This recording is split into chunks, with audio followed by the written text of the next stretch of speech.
오늘 우리에게 주신 하나님의 말씀은 신약 성경 로마서 7장 21절부터 23절까지의 말씀입니다. 신약 성경 로마서 7장 21절부터 23절까지의 말씀. 먼저는 우리가 가진 성경으로 읽고 이어서 우리 어린이들이 가진 성경으로 함께 읽도록 하겠습니다. 우리 한음성으로 21절부터 23절 함께 읽습니다. 그러므로 내가 한 법을 깨달았노니 곧 선을 행하기 원하는 나에게 악이 함께 있는 것이로다. 내 속사람으로는 하나님의 법을 즐거워하되 내 지체 속에 한 다른 법이 내 마음의 법과 싸워 내 지체 속에 있는 죄의 법으로 나를 사로잡는 것을 보는도다. 아멘. 우리 어린이 성경으로 함께 여러분들도 읽어주시기 바랍니다. 21절부터 23절. 그러므로 나는 이런 법칙을 발견했습니다. 선을 행하려는 마음은 나에게 있지만 악이 나와 함께 있다는 것입니다. 사실 나의 속 중심에는 하나님의 법을 즐거워합니다. 그러나 나의 몸의 여러 부분들에서는 다른 법이 작용하고 있습니다. 그 법이 내 마음의 법과 싸워 나를 내 몸에서 작용하고 있는 죄의 법에 사로잡히게 합니다. 아멘. 오늘 로마서 7장 21절부터 23절까지 말씀을 가지고 무엇이 내 마음을 낙심하게 하는가, 무엇이 내 마음을 실망케 하는가라는 제목으로 하나님의 말씀을 함께 상고합니다. 언제나 죄가 우리 마음속에 있다라고 하는 것은 우리가 부정하고 싶어도 성경이 일관되게 증거하고 또 드러내고 있는 부분이죠. 성경은 처음부터 끝까지 우리가 거듭났음에도 불구하고 우리 안에 죄가 도사리고 있다, 죄가 함께한다, 이렇게 기록하고 있습니다. 물론 이것을 이 땅을 살아가는 모든 사람들이 받아들이는 것은 아니에요. 이러한 진리는 오직 하나님을 알고 거룩한 하나님의 말씀에 순종하며 살아가는 저와 여러분, 하나님의 자녀들이 많이 깨달을 수 있는 은혜이기도 하죠. 인간이 죄인이다라고 하는 것을 여러분 누구나 인정하지 않잖아요. 하나님의 자녀들만이, 이거 은혜거든요. 아, 내가 죄인이구나. 나 같은 죄인 살리신 하나님의 은혜가 얼마나 큰지 모르겠구나. 이것을 깨닫게 되는 거예요. 사도 바울은 고린도 교회에 편지하면서 고린도전서 1장 21절에 이렇게 증언합니다. 이 세상이 자기 지혜로 하나님을 알지 못한다. 여러분 기억해 두세요. 이 세상은 아무리 지혜로운 척 해도요, 그들의 어떠함으로는 하나님을 알 수 있다고요? 알 수 없다고 얘기합니다. 여러분 조금 기다려주시고 참아주세요. 왜 그런지 아세요? 하나님을 몰라서 그러는 거예요. 우리가 세상 사람들이 왜 저렇게 행동할까? 아, 난 도무지 저 사람을 이해할 수 없어. 하나님을 알지 못해서 그래요. 이 세상의 그 어떠함으로 자기 자신은 굉장히 지혜로운 것 같지만 성경은 자신의 지혜로서는 하나님을 알 수 없다라고 말씀하고 있어요. 사실 그런 것 같아요. 이 세상에서 지혜롭다고 인정하는 사람들을 생각해 보면, 또 지혜롭다고 인정받는 사람들을 생각해 보면 그들은 항상 자기 자신을 포함해서 모든 인류에 대해서 굉장히 후한 점수를 주는 것 같아요. 사람의 어떠함을 굉장히 칭송한다는 것이죠. 사람들을 존경하고 사람들의 그 문화와 사람들의 가치를 굉장히 소중히 여기는 것 같아요. 굉장히 후한 점수를 주는 것이죠. 그들은 인간의 가능성이 무한하다고 생각하고요. 인간은 선한 존재이기 때문에 인간의 선함으로 인류를 유토피아로 바꾸어 갈 수 있을 것처럼 착각하고 있습니다. 여러분 절대로 그렇지 않아요. 이렇듯 하나님께서 주시는 거듭남의 은혜가 없다면, 우리가 거듭나지 않고서는 우리 안에 도사리는 죄의 문제를 인정할 수가 없어요. 하나님이 은혜를 주셔야만 내 죄가 보이기 시작하고, 아, 나는 죄인이구나. 주님 없으면 안 되는구나. 세상에 그 어떠함이 응답받지 못해도 내 죄가 그리스도 예수로 말미암아 구속고 죄 사함을 받았다라는 사실만으로도 가슴 벅차하는 거예요. 자기의 어떠함을 알고 있기 때문에. 비록 죄의 문제라는 것이 인간의 본성을 자극하고 불편하게 만드는 주제이기는 하지만, 그래서 우리가 죄인이라는 말이 굉장히 듣기 거북하잖아요. 그래서 교회를 처음 방문하거나 아니면 교회를 다니시는 분들도 특별히 본인이 죄 가운데 있다고 하시는 분들은 더 이런 얘기를 듣기 힘들어 하거든요. 차라리 스스로 좀 괜찮게 살고 있다 그러면은 나에게 해당되는 메시지가 이것도 문제가 있죠. 나에게 해당되는 메시지가 아니라고 생각하기 때문에 별로 마음이 상하지 않아요. 그런데 내 삶이 죄와 연합되어 있고 맨날 쓰러지고 넘어지고 끊지 못하는 죄성 가운데 있을 때 여러분 우리는 죄인입니다. 그러면 그게 굉장한 상처로 오는 것이죠. 근데 여러분 이것이 상처로 오면 안 돼요. 여러분 하나님의 은혜가 어떠함을 바라보시고 회개하고 돌아오셔야만 돼요. 세상 사람들이 제일 기독교를 향하여 듣기 싫어하는 말이 이 말이잖아요. 우리가 죄인이라는 메시지. 여러분 하지만 이런 죄에 대한 자각이 있어야 우리와 하나님과의 관계, 즉 우리가 하나님을 기쁘시게 하거나 또 하나님의 즐거움을 누리는 삶에 접근할 수가 있어요. 여러분 이것 없이 그러니까 내가 죄인이구나, 나는 죄인이야 라는 인지 또 자각, 깨달음 없이 여러분 하나님이 주신 평안을 누릴 수 있습니까? 절대 없어요. 그건 거짓말입니다. 만약 신자들에게서조차 이러한 죄에 대한 바른 인식과 인간의 죄성에 대한 성경적인 안목이 없다면, 그래서 죄라는 이야기를 그저 듣기 싫어하고 거부하고 싶은 그런 지경에 놓인다면, 그러니까 제발 그런 얘기는 이제 그만하세요. 좀 오면 따뜻한 이야기, 그냥 위로하고 격려해주는 이야기로만 가득 찰 수 없을까요? 이게 늘 우리의 고민이거든요. 근데 교회는 그럴 수가 없는 것이죠. 사람들을 정죄하고 사람들을 공격하기 위한 것이 아니라 우리의 어떠함이 있는 그대로 드러나야 하나님의 은혜를 만날 수 있는 거잖아요. 우리의 어떤 죄악과 우리의 그 어떠함보다도 하나님의 은혜는 훨씬 더 크니까요. 만약에 그렇게 못한다면, 그냥 이 죄의 문제를 쉽게 우리가 간과하고 넘어간다면 우리는 결국 예수 그리스도의 중보 사역과 그 결과에 대하여 그리고 복음으로 얻는 그 풍성한 삶, 이건 꿈도 못 꾸게 되는 거예요. 그냥 흉내만 내는, 10년 동안 흉내 냈느냐, 20년 동안 흉내 냈느냐, 40년 동안 흉내 냈느냐의 문제지 신앙이 없는 거예요. 그냥 흉내 낼 뿐이죠. 그냥 종교 놀이만 하고 있는 거예요. 이런 점에서 우리에게 죄인이라는 올바른 고백이 진짜 필요한 거예요. 그러니까 강요가 아닙니다. 여러분 죄인이니까 죄인이세요라고 말하는 게 아니라 내 안에 각성이 있어야 돼요. 내가 죄인이구나. 이게 있어야 돼요. 이런 점에서 우리에게 죄인이라는 올바른 고백이 필요한 것이죠. 이런 사실을 잘 알고 있었던 많은 믿음의 선배들이 과거나 현재나 참된 경건을 추구하며 이런 죄의 문제와 철저히 피하지 않고 대면하면서 치열하게 싸워왔던 거예요. 왜냐하면 이런 치열한 내외의 싸움을 통하여 참된 은혜의 기초가 깨달아지고 은혜가 무엇인가 알게 되기 때문에 그래요. 우리가 하나님의 자녀다운 삶을 살아가기 원하며 하루하루 경건을 추구하는 그 성화, 어제보다는 오늘이 더 하나님을 사랑하는 그런 삶을 소망하지 않습니까? 이런 삶을 살아가기 위해서는 먼저 우리의 죄의 문제를 성경적으로 정리하는 것이 첫 번째 걸음이에요. 여러분 걸음마를 떼야 되지, 그 다음에 뛸 수 있지 않습니까? 걸음마조차 하지 않고 나는 뛰겠다라고 생각하는 건 진짜 어리석은 거잖아요. 이 죄의 문제야말로 우리가 은혜롭게 하나님의 자녀다운 삶을 향하여 나가는 것을 방해하기 때문에 죄가 무엇인지를 알아야 돼요. 왜 우리가 낙심하는지 아세요? 왜 우리가 상처받는지 아세요? 왜 우리가 분노하는지 아세요?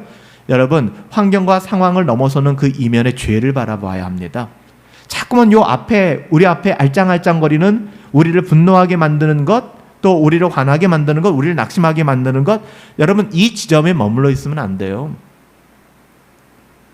여러분 우리가 은혜로 충만해 있으면 우리가 생각하고 있는 우리를 분노하게 만들고 우리를 낙심하게 만드는 원인이 된다고 하는 그것은 아무것도 아닙니다. 우리 안에 은혜가 없기 때문에. 은혜를 방해하는 것은 무엇인가?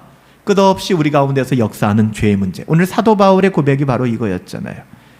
우리가 그리스도의 보혈로 은혜로 거듭났음에도 불구하고 이러한 죄의 문제는 우리들의 생활의 실패와 그뿐 아니죠. 추잡함. 내가 예수 믿는데 왜 이렇게 추잡하게 살까?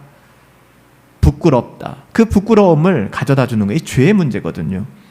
사실 이것이 바로 죄의 역할이기도 합니다. 만약 우리가 이런 죄의 권세 아래서 빠져 있다면 우리는 거기서부터 빠져나오기 위해 하나님이 주신 은혜를 바라봐야 돼요. 죄 짓지 않겠다라는 결심이 우리를 죄로부터 자유케 만들지 못합니다. 우리가 죄로부터 진정한 자유를 누릴 수 있는 것은 하나님의 은혜를 경험하셔야만 됩니다. 여러분 기억나시죠? 철로역정 1부에 보면은 크리스찬이 거의 마지막 지점에 이제는 천성문을 앞에 두고 강을 하나 건너지 않습니까? 근데 이 강에 크리스찬이 빠지고 말아요. 믿음과 함께 건너가다가 소망과 함께 건너가다가. 여러분 기억나시죠? 그때 크리스찬이 거의 천국문 앞에까지 왔는데 그 강을 건너가 빠진다니까요. 근데 그 강에 빠질 때 보면은 크리스찬이 더 깊게 빠지기 시작합니다. 여러분 이때 존 버녀는 뭐라고 얘기해요? 죄책감과 죄에 눌려서 크리스찬은 한없이 그 강 속에 빠지게 돼요. 이때 소망이 뛰어들어서 같이 건져내 주지 않습니까? 오직 우리를 죽음의 강에서 건져낼 수 있는 게 뭔지 아세요? 하나님의 소망과 주의 은혜입니다. 그리스도 예수 안에 있는 자에게는 아시죠? 결코 뭐가 없다고요? 정죄함이 없어요. 그리스도 예수 안에 있는 자에게는 결코 정죄함이 없다는 이야기와 나는 죄인입니다 라는 자각은 별개의 문제예요. 그리스도 예수 안에 있는 자에게는 정죄함이 없다니까 나는 죄인이 아닌 것처럼 살아가시는 분들이 제법 많더라는 거예요. 죄의 문제는 더 이상 나에게 거론하지 말라고 하는 거예요. 예수님이 다 감당하셨으니까. 이건 예수님의 은혜를 지식으로 읽은 거예요. 머리에 새긴 겁니다. 가슴이 없는 거예요. 그 은혜가 살아있지 않은 것이죠. 우리는 우리 자신의 옛사람을 십자가에 못 박고 우리는 오직 우리의 어떠함이 아니라 주님의 은혜만을 바라봐야 돼요. 여러분 은혜라는 이 단어가 피상적인 단어나 철학적인 단어로 머물지 않았으면 좋겠어요. 은혜는 예수 그리스도십니다. 그분은 우리를 위하여 십자가를 지신 분이십니다. 그분은 우리를 죽기까지 사랑하신 분이십니다. 여러분 이것을 바라볼 수 있어야 돼요. 이게 신앙생활입니다. 하나님의 자녀다움이고 신자의 영광스러운 삶이에요. 우리가 주의 은혜를 바라봐야 하는 것은 오직 주의 은혜만이 우리에게 참된 겸손과 자기부정. 여러분 인간은 언제 겸손해지는지 아세요? 하나님의 은혜를 깨닫게 될 때. 여러분 인간은 언제 자기 부정이 가능한지 아세요? 나는 아무것도 아닙니다. 하나님의 은혜가 있을 때. 오늘 사도 바울은 로마서 7장에서 왜 로마서 7장을 기록했을까? 우리들의 마음속에 거하는 죄의 문제를 좀 깨닫게 하기 위해 이 죄라는 게 도대체 뭔가? 우리는 죄를 평생 짓고 살 수밖에 없나? 그럼 이 죄의 문제를 우리가 어떻게 이길 수 있지? 어떻게 해석해야 되지? 본문에서 사도 바울은 죄의 세력과 그 결과에 대하여 체험적으로 설명하고 있어요. 철학적 강론이 아니라 그의 체험적, 자기의 삶 속에 들어와 있는 그 문제로서 죄의 문제를 지금 이야기하고 있는 것입니다. 이 철학적인 게 아니에요. 관념적인 게 아닙니다. 체험적이고 실제적인 이 땅을 살아가는 모든 사람들이 이 문제 때문에 신음할 수밖에 없는 거예요. 아하, 이게 죄였어? 이게 아니에요. 이 죄로 인하여 내가 죽도록 아프구나. 이 지점까지 가야 되는 거예요, 여러분. 여러분 지금 사도 바울이 로마서 7장을 쓰면서 오라 나는 곤고한 사람이로다. 나는 죄를 짓고 싶지 않은데 나는 선을 행하기를 원하는데 내 안에 다른 어둠의 세력이 나를 끌고 가서 나를 죄의 세력으로 끌고 가는구나. 나 미치겠다. 이 고백이 이게 죄였구나. 이게 어둠의 권세였구나. 어둠의 권세의 특징 1, 2, 3 소대지 대대지 나누고. 여러분 이게 아니에요. 지금 사도 바울이 고백하는 거는 내가 죽도록 아프다. 나는 하나님의 자녀인데 하나님의 자녀답게 살아가지 못하는 이 죄의 문제가 나를 너무 아프게 만든다. 여러분 이렇게 고백하는 거예요. 21절에 바울은 그러므로 내가 한 법을 깨달았나니 나에게 악이 함께 있는 것이로다. 사도 바울은 이 짧은 고백을 통하여 4가지 사실을 알려주죠. 첫 번째, 죄가 하나의 법이라는 거예요. 법. 우리가 법치주의 사회에 살아가고 있으니까 법이라는 게 뭔지 아시잖아요. 법을 지켜야 되지 않습니까? 여러분, 죄라고 하는 것을 지금 법이라고 얘기하고 있어요. 둘째는 그 법을 내가 지금 깨달았다고 합니다. 그러니까 자신이 경험하고 발견한 지금 죄의 문제를 얘기하는 거예요. 지식적인 게 아니라 내 삶으로 받아낸 죄의 문제. 지식과 이론이 아니라 내 몸뚱아리를 보니까, 내 삶을 보니까 죄투성이구나를 발견한 바울의 모습이요. 셋째, 그럼에도 불구하고 거듭난 나는 가만히 생각해 보면 선을 행하기 원함이 내 안에 있는 거예요. 이게 진짜 미치고 팔짝 뛸 노릇인 거죠. 나는 늘 하나님의 자녀답게 살아가고 싶고 선을 행하기를 원하는데 내가 또 다른 법의 지배를 당하고 있대요. 그게 죄라고 하는 것입니다. 그래서 사도 바울이 마지막 자신의 상태를 고백하며 나에게 악이 함께 있는 것이로다. 이게 우리의 정체성이에요. 거듭난 신자임에도 불구하고. 그래서 사도 바울이 뭐라고 얘기해요? 나는 비참한 사람이구나. 그래서 더욱 하나님의 은혜를 의지하고, 여러분, 내가 더욱 비참한 상황이라고 해서 정죄감에 빠져 계시라는 건 아니에요. 왜요? 로마서 7장 다음 넘어가서 8장에 뭐라고 얘기합니까?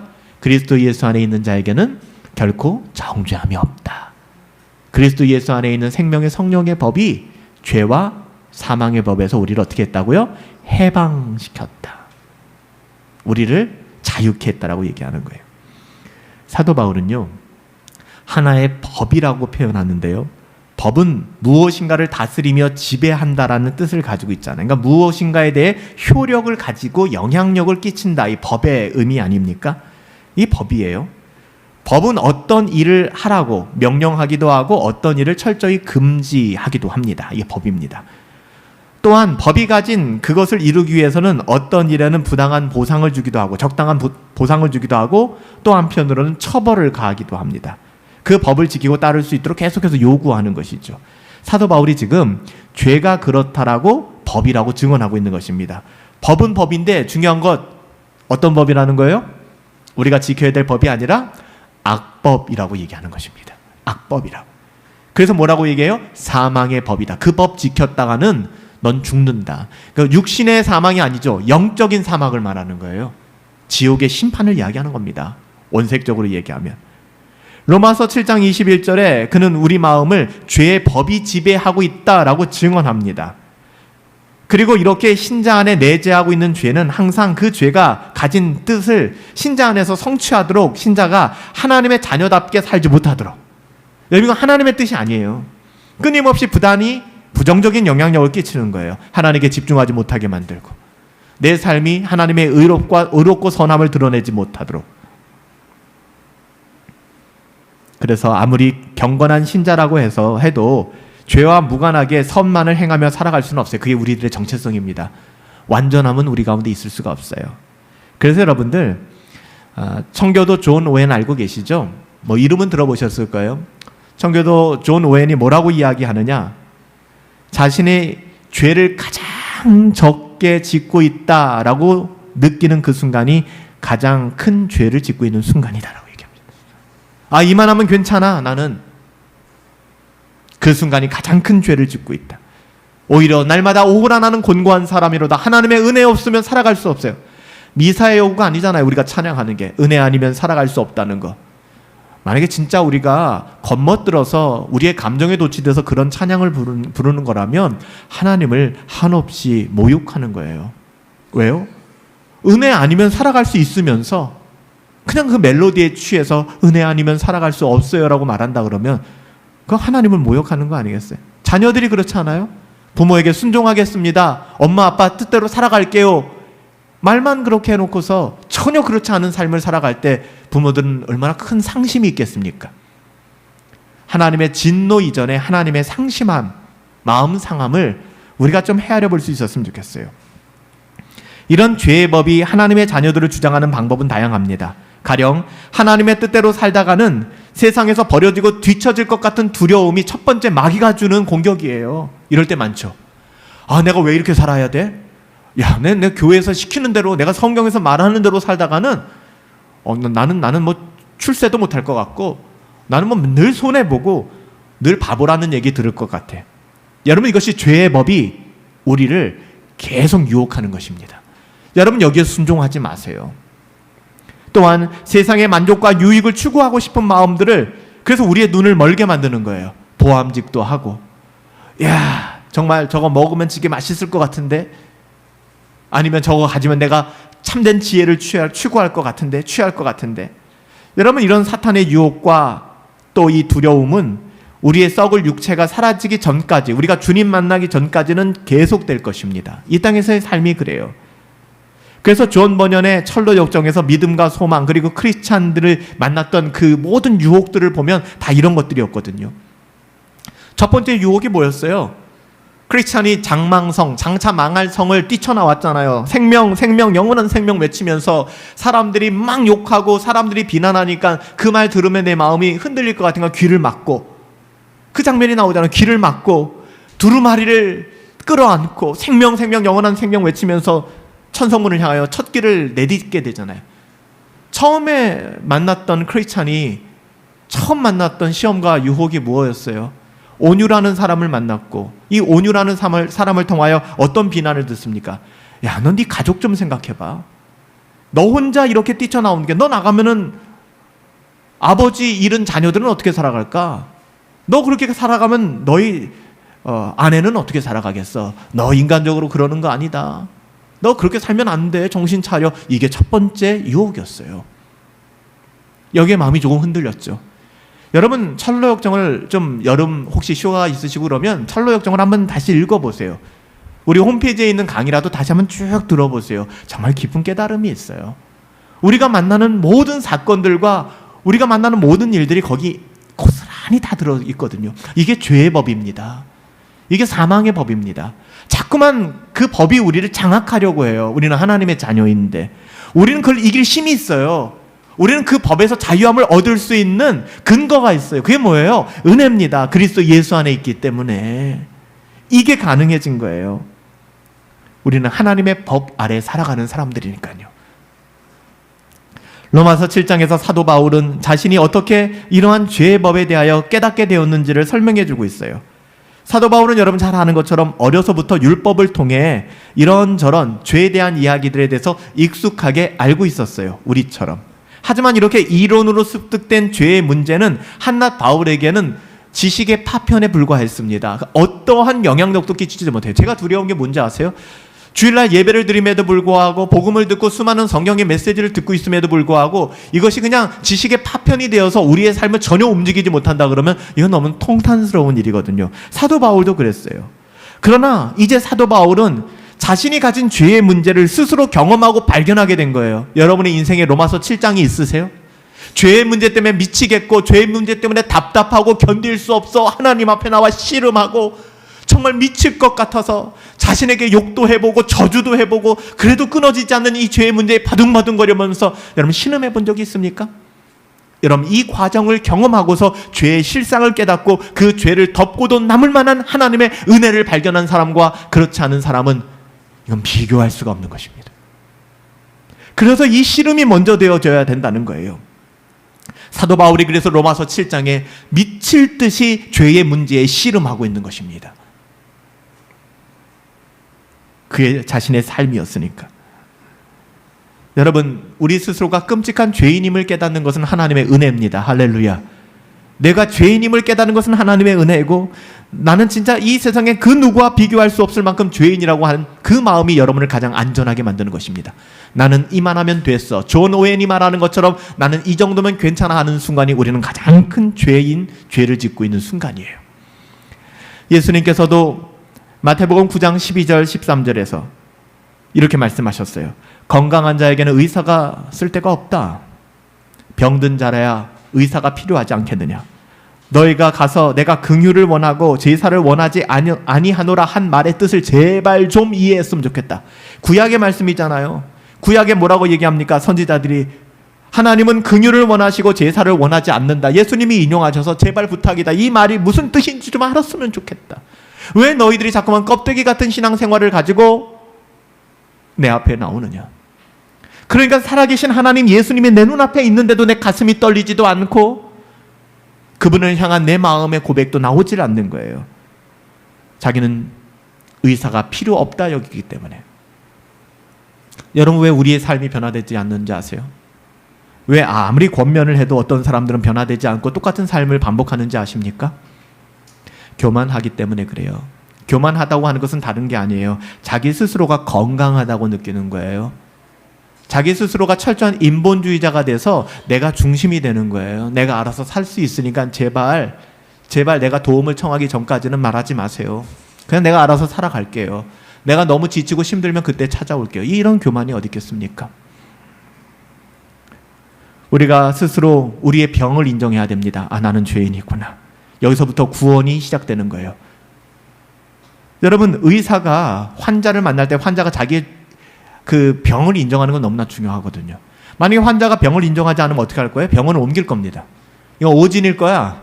난 다른 병원 가볼래. 교회도 마찬가지겠죠. 우리가 죄인이며 은혜의 복음이 필요하다는 그 이야기가 듣기 싫은 사람들은 교회를 옮길 겁니다. 어디로? 자기를 만족시켜주는 곳으로 가겠죠. 괜찮아, 괜찮아. 잘 살고 있어. 그만한 게 어디야. 저는 늘 그런 고민이 있다고 말씀드렸죠. 우리가 마지막 하나님을 만나서 하나님이 우리를 재어보실 때, 체중계 위에 올라갈 때 과연 우리는 어떤 숫자가 찍히게 될 것인가? 어떻게 평가되게 될 것인가? 여러분, 이게 두렵지 않으세요? 이제 여름철 앞두고 다이어트 하시는 분들도 계시고 몸 관리하시는 분들도 많이 계시잖아요. 저울에 올라가서 자기의 체중을 재보기도 하고 조금 더 올라가면 다이어트도 하고 많이 신경 쓰지 않습니까? 내 몸무게가 불었나 줄었나.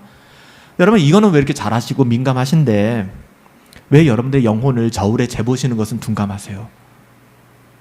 여러분, 내일은 막연한 기대감입니다. 내일부터 잘 살아버리라 하는 것은요, 그는 죄의 법 가운데 속고 있는 겁니다. 내일이냐는 건 없어요. 바로 지금입니다. 사도 요한은 요한일서 3장 9절에서 이렇게 얘기합니다. 하나님께로부터 난 자는 죄를 짓지 아니한다. 여기서 죄를 짓지 않는다고 하는 것은 우리가 죄를 지을 수밖에 없는 사람임에도 불구하고 죄를 짓죠. 여기서 죄를 짓지 않는다는 것은 습관적으로 그리고 일관되게 죄의 법 아래 지배를 받는다는 거예요. 그래서 사도 요한은 하나님께로부터 난 자는 그 짓을 하지 않는다. 죄를 지으면 아프다. 아파서 할 수가 없다. 이 죄의 문제가 나를 아프게 할 뿐만 아니라 하나님을 아프시게 함이 나에게 전달되기 때문에 도저히 그것을 할 수 없다는 겁니다. 여러분, 자녀들이 그렇지 않아요? 자녀들이 그래도 정말 부모님을 사랑한다면 부모님이 너무너무 힘들어하고 아파하는 그 일을 즐거워하지 않잖아요. 여러분, 그런 자녀가 어디 있겠습니까? 내가 이 일을 하면 우리 엄마 아빠가, 우리 어머니 아버지가 힘들어 하시는데 그 일을 즐겨할 사람들이 있겠습니까? 전 없다고 봐요. 물론 연약함에 간혹 그럴 때도 있죠. 이런 분들이 나중에 어머니 아버지 떠나가시면 대성통곡하고 자기 책망하면서 좀 많이 봤어요. 장례식장 가보면 그냥 울면서 자기 자신한테 욕하면서 엄마 미안하다고, 아빠 미안하다고. 그게 인간이거든요. 그 연약한 것이죠. 인간의 실존이죠. 그렇기 때문에 하나님의 자녀들, 저와 여러분들은 습관적이며 고의적으로 죄를 지어서는 안 됩니다. 죄 때문에 아파할 줄 알아야 돼요, 여러분들. 죄 때문에 아파할 줄 알아야 돼요. 죄를 부끄러워할 줄 알아야 돼요. 이렇듯 은혜는 신자로 하여금 항상 선을 행하려는 의지를 갖도록 도와줍니다. 그런 마음을 줘요. 불신자들은 죄 가운데서 자연스럽게 죄를 짓고 그 가운데 낙을 삼으며 그 죄를 자랑하고 그 죄를 SNS에 올리고, 아, 나 이렇게 산다, 나 이 정도 사람이다, 그거 과시하고 살아가요. 제가 어저께도 저희 가정에서 이야기를 하다가 제 딸하고 그런 이야기를 나눴어요. 자꾸만 기준이 제 딸도 학교를 다니다 보니까 학교 친구들, 아이들이 기준인 거예요. 아빠, 내가 제일 욕 안 해. 아빠, 내가 제일 그런 거 안 접해. 그렇게 얘기를 하는 거예요. 제가 그냥 듣고 보내왔어요. 그러다 어젯밤에는 좀 진지하게 제 딸하고 그런 얘기를 했어요. 우리가 비교할 대상이 그 사람들이 아니라니까요. 하나님이 뭐라고 말씀하고 계신가? 제 딸이 제 딸만 그러겠습니까? 너무 유행가를 요즘 많이 듣는 거예요. 근데 아시잖아요? 유행가가 어떤 가사를 담고 있는지, 어떤 철학을 담고 있는지 아이들은 잘 몰라요. 근데 그 가사가 주는 정말 주문과 같은 그 힘은 굉장합니다. 그러니까 제가 하나님 앞에 회개했어요. 저도 세상의 노래들을 많이 듣거든요. 팝도 듣고 재즈도 듣고 블루스도 듣고 많이 들어요. 그러니까 제 딸이 그러는 거예요. 아빠도 듣잖아 하는 그 말에 제가 굉장히 충격을 받았어요. 회개했어요. 그래서 제가 그런 노래 이제는 안 듣습니다. 의도적으로 찬양 틀어놓고 율법적으로 그러는 거 아니에요. 왜냐하면 제 딸이 말하는 그 음성을 통해서 저는 하나님의 음성을 들었어요. 그래서 집에 있을 때도 찬양 틀어놓고, 아이가 학교에서 올 때쯤 되면 좀 음악 틀어놓고 그러면 집안 분위기가 좋잖아요. 피아노 찬양 틀어놓고 그렇게 바꾸어 나가고 있어요. 그러니까 죄의 법이 우리를 장악하지 못하도록, 그리고 우리의 기준이 자꾸만 세상의 누구, 다른 누군가가 되어서는 안 돼요. 우리는 하나님의 말씀과 경주해야 합니다. 하나님의 말씀에 그 기준을 가지고 우리는 살아가야 돼요. 좁은 길로 가길 원하지만 그럼에도 불구하고 죄로 타락한 이 땅에서 육신을 가지고 살아가는 우리들의 삶, 결코 죄의 유혹에서 자유로울 수 없지 않습니까? 그래서 성경 뭐라고 얘기해요? 죄는 그 모양이라도 버리라는 거예요. 모양까지 버릴 필요 있어요. 모양도 버리라는 것입니다. 그러지 말라는 거예요. 그래서 우리는 끊임없이 우리의 죄의 문제를 살펴야 합니다. 여러분, 이 죄와 선의 갈등을 갈라디아서에서 사도 바울은 뭐라고 얘기합니까? 육체의 소욕은 성령을 거스린다. 여러분, 죄의 법에 지배를 받고 죄 가운데 살아갈 때에는 하나님을 거스리며 살아가는 겁니다. 하나님의 마음을 아프게 하시며 살아가는 거예요. 성령의 소욕은 육체를 거스린다. 결코 성령의 소욕이 육체와 같은 멍에를 맬 수 없다는 것입니다. 갈라디아서 5장 17절 뭐라고 얘기해요? 이 둘은 육체의 소욕과 성령의 소욕, 즉 하나님의 법과 그리고 세상의 죄의 법, 이것은 서로 대적한다. 그러므로 이 세상의 법은 너희가 원하는 것을 하지 못하게 만든다. 너희가 하길 원하는 건 뭐예요? 하나님의 자녀이기 때문에 하나님의 자녀답게 살아가길 원하는 것이죠. 희생과 포기와 가난과 고난과 청지기로서의 삶을 살아가고 싶어요. 근데 자꾸 눈에 보이는 게 너무 아까워요. 아간처럼 내 전 재산 다 팔아서 바나바 앞에 놓았어요. 그리고 나 다 하겠다고 했어요. 근데 그거 팔아서 현물로 바꿔보니까 너무 큰 거야. 일부를 떼었잖아요. 왜요? 자꾸 거기에 집착하게 되는 거예요. 너무 달콤하거든요. 저도 잘 몰랐는데 얼마 전에 보니까 한 유명한 작곡가 겸 가수가 이제 표절 시비에 이제 연루되었다고 이렇게 나오더라고요. 그래서 제가 검색을 해서 한번 보니까 너무 부끄러운 거예요. 이게 한두 곡이 아니라 수십 곡이. 심지어는 그분이 만든 노래와 원 작곡자가 만든 노래를 같이 재생을 하니까 재생이 같이 돼요. 같이 틀어놔도 아무 문제가 없는 정도로. 근데 피해갈 수 없는 게 또 그분이 전공이 작곡이에요. 작곡. 여러분, 작곡가들은 딱 보면 알아요. 이게 표절인지 아닌지. 우리 같은 아마추어가 아니라고요. 의도적인 것들이죠. 여러분, 세상이 여러분 이런 기준을 가지고 살아갑니다. 논문을 표절하는 건 이제 거의 상식적이 돼버렸죠. 힘이 있고 권력 있는 사람은 표절해도 별 문제가 안 되는 시대를 살아가고 있어요. 그런 사람들과 비교해보면 여러분들 꽤 괜찮게 살아가고 있잖아요. 우리 그러지 말자는 겁니다. 윤동주 님이 시를 썼던 것처럼 잎새에 이는 그 작은 바람에도 내가 때 마음이 흔들릴 정도의 여러분 그런 영성이 있어야 되지 않겠습니까? 그 죄의 법을 인정하지 않고 세상과 비교하여 비교적 괜찮은 삶이 아니라 하나님과 나와의 그 깊은 관계 속에서 나의 삶을 조명하고 살아갈 수 있는 것, 하나님의 은혜를 구하는 것. 그래서 사도 바울이 내가 한 법을 깨달았노니 곧 선을 행하길 원하는 나에게 악이 함께 있는 것이로다. 그렇기 때문에 나는 절망한다. 이렇게 얘기하지 않는 거예요. 사도 바울은 뭐라고 얘기하는지 아세요? 간단합니다. 내가 이것을 깨달았기 때문에, 잘 들으세요. 내가 한 법을 깨달았는데 곧 선을 행하기 원하는 나에게 악이 함께 있는 걸 내가 깨달았다. 이해하시죠? 나는 하나님의 자녀인데, 누가 봐도 나는 하나님의 자녀인데 왜 내 안에 너무나 이렇게 거친 것들, 이렇게 추잡한 것들이 내 안에 불쑥불쑥 나를 찾아들지? 난 어떻게 해야 되지? 여러분, 이것을 깨달은 순간 사도 바울은 이 고백을 통해서 뭐라고 얘기하는지 아세요? 그렇기 때문에 나는 하나님께 순종할 이유를 찾았다라고 얘기하는 거예요.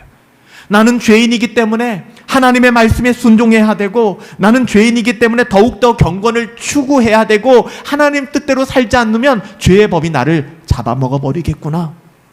여러분, 이 상황 속에서 어쩔 수 없지 이런 논리로 나간 게 아니라 죄의 법이 끊임없이 나를 공격하기 때문에 날마다 깨어서 하나님의 말씀을 사모하고 경건을 추구하고 거룩을 추구하고 하나님의 말씀을 가까이 하고 기도하며 말씀에 창념하기를 애썼다는 거예요. 여러분, 이렇게 나가야 돼요. 로마서 7장 잘못 이해하면은요, 인간은 다 죄인이야. 사도 바울도 오라 공부한 사람이라고 다 했네. 근데 8정에 정죄함 없대. 이게 얼마나 천박한 기독교 신앙인 줄 아세요? 그래서 기독교가 욕을 먹어요. 은혜를 여러분 천박하게 만들지 마세요. 은혜는 너무 깊은 것이지 그냥 질척질척한 게 은혜가 아니잖아요. 그 은혜의 깊은 곳에 들어가려면 죄가 더한 곳에 은혜가 더한다. 그 죄가 더했다라는 말 속에는 통곡이 있어야 된다고요. 가슴 아픔이 있어야 된다고요. 여러분, 무엇이 우리의 마음을 파괴합니까? 죄의 법들입니다. 여러분, 죄의 법들을 경계하시며 여러분, 우리가 죽는 그 순간까지 고단한 씨름이에요. 고단한 씨름들. 하지만 성령님이 함께 하시잖아요. 그리고 하나님께서 우리에게 말씀을 주셨잖아요. 그리고 오늘 보배자매가 기도 인도하면서도 공동체를 주셨잖아요. 예배 공동체를 주시고 함께 모여 예배하고 인간적인 위로와 격려와 덕담을 위한 모임이라면 세상에도 진짜 많잖아요. 우리는 하나님의 말씀 때문에 신자 안에 역사하는 원수의 끝없는 도전을 여러분 분별하세요.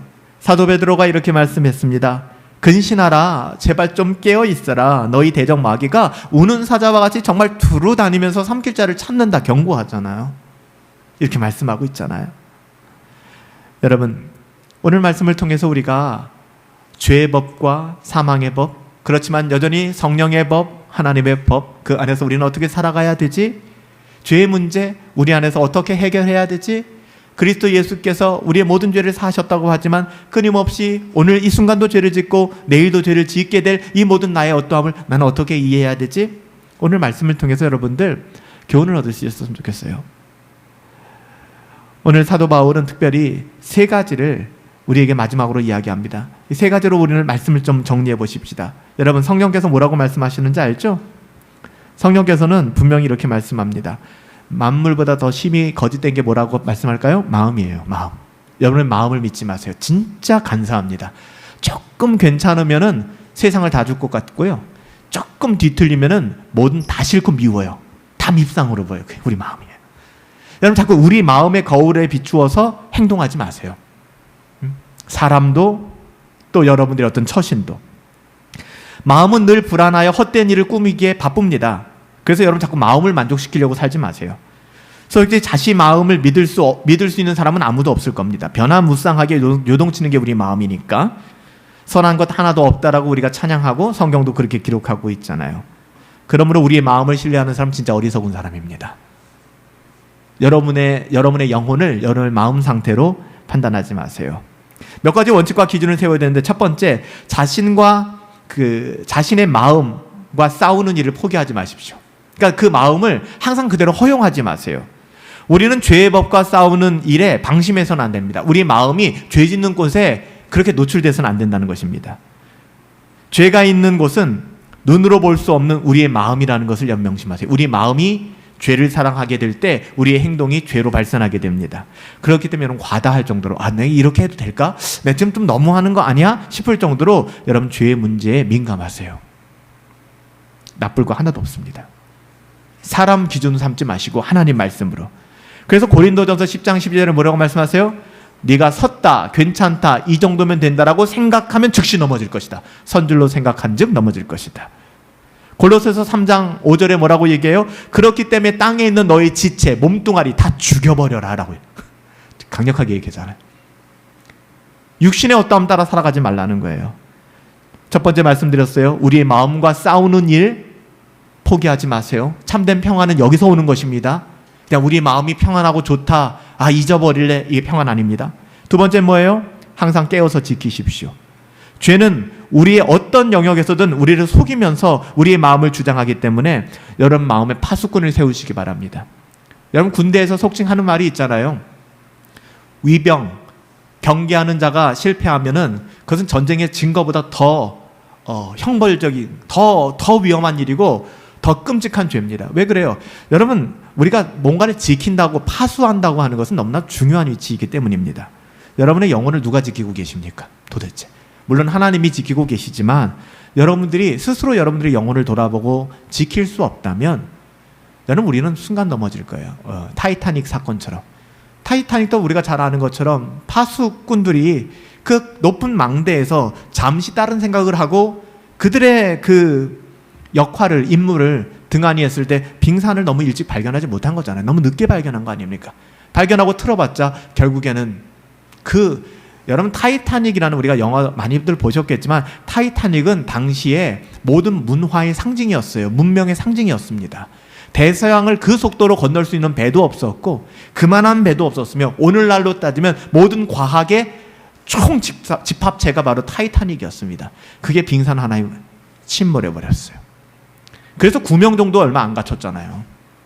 자신감이 있었기 때문에. 여러분의 마음에 파수꾼을 세우십시오. 끊임없이.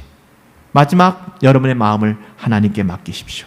시편 기자가 고백했던 것처럼 하나님이여 나를 살피사 나의 마음을 아시오며 나를 시험하사 내 뜻을 아옵소서. 다윗은요, 스스로가 자신의 거짓된 마음에 대하여 나는 알지 못합니다를 인정하고 내가 얼마나 끔찍한 죄인인지 나는 알지 못합니다. 굉장히 겸손한 표현이죠. 네, 하나님은 아십니다. 하나님께서 내 안에 새 일을 행하여 주십시오. 하나님의 은혜를 더하여 주십시오. 나의 삶은, 그러니까 나는 연약합니다. 당신은 완전합니다. 주는 완전합니다의 찬양 가사도 바로 이 내용이거든요. 주여 우리는 연약합니다. 또 하루를 힘겨워합니다. 우린 죄인입니다. 하지만 주는 완전합니다. 이게 다윗의 고백이었거든요. 사랑하는 여러분들, 내 마음이 무엇으로 낙심하는가 바라보시기 바랍니다. 우리 마음속에 죄의 법이 우리를 지배하는 것이 아니라 하나님의 은혜가 우리를 지배하고 또 우리가 경건한 하나님의 자녀로서 성령님이 우리와 함께 하시잖아요. 하나님이 주신 힘으로 우리의 삶을 믿음으로 소망 가운데 살아갈 수 있게 되기를 예수님의 이름으로 축복합니다. 살아계신 아버지 하나님, 오늘 이 시간 마음이 낙심하고 하나님으로부터 멀어진 분들이 계신다면 오늘 말씀을 통하여 사도 바울의 고백 하나하나를 다시 한번 돌아볼 수 있게 되기를 원합니다. 우리는 하나님의 자녀들입니다. 죄의 법의 지배를 받는 사람들이 아닙니다. 그리스도 예수 안에서 자유함을 얻은 사람들입니다. 그러할진데 육신의 연약함 가운데 우리는 갇혀서 이 땅을 살아가기에 육체의 소욕, 죄의 법이 여전히 우리 안에 꽈리를 트고 그렇게 자리 잡고 있습니다. 하나님, 우리는 순간 방심하면 우리는 죄의 법의 노예가 되고 말 것입니다. 살아계신 아버지 하나님, 우리는 하나님의 자녀들입니다. 하나님의 자녀답게 살아가게 하여 주시옵소서. 하나님의 은혜가 어떤 것인지 알게 하시고 값싼 천박한 은혜주의자가 되는 것이 아니라 나의 죄와 나의 끔찍함을 발견하고 통곡하며 그 모든 것을 덮고도 남을 만한 그 풍성한 하나님의 은혜를 하나님 우리가 깊이 경험할 수 있도록 하나님 인도하여 주시옵소서. 하나님이 함께 하시기를 간절히 소원하옵고 존귀하신 예수님의 이름으로 기도하옵나이다. 아멘. 하나님이 주시는 참된 행복, 그것이 무엇일까? 오늘 이 찬양을 통해서 늘 우리가 되돌아보았으면 좋겠습니다. 우리 찬양하시면서 준비하신 연보